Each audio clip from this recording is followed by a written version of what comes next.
Économie, industrie minière en Côte d'Ivoire, 30 milliards d'investissements annoncés. Dr Mark Bristow, PDG de Randgold Resources, milite pour un code minier beaucoup plus amélioré. À travers la conférence de presse qu'il a animée le samedi dernier à son siège de Cocody, il a certes salué les performances de l'actuel code minier, mais il a surtout exhorté tous les acteurs du milieu et le gouvernement à se mettre ensemble pour œuvrer à l'amélioration par le biais du nouveau code minier ivoirien qui est d'ailleurs en préparation. Nous devons discuter davantage sur le concept du nouveau code minier. C'est un débat qui doit être ouvert. L'actuel code est excellent, mais il peut être amélioré et étant plus attractif et plus compétitif. Il faudrait donc tenir compte de la gestion environnementale, de la responsabilité sociétale, a indiqué Dr Mark Bristow, PDG de Randgold Resources.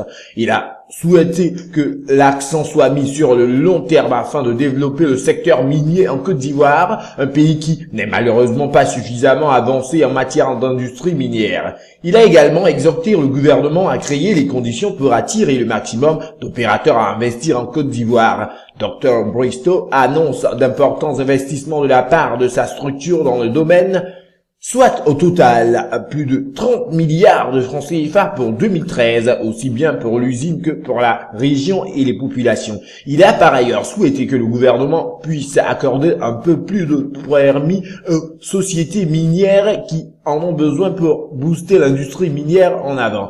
Nous pensons qu'il ne faut pas limiter l'obtention de permis, que ceux qui en ont la capacité soient satisfaits, souhaite Dr Bristow.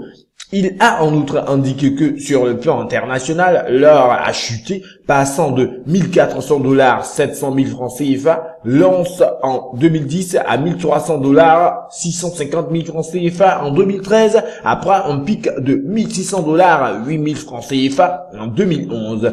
Les coûts au comptant augmentent très rapidement, ce qui réduit les effets de l'augmentation des prix de l'or. Dans le même temps, la teneur du minerai extrait a considérablement baissé du fait de la faible quantité des nouveaux gisements. En gros, malgré la hausse des budgets d'exploration, le potentiel de production de nouveaux gisements d'or est en décroissance, a déploré Bristow.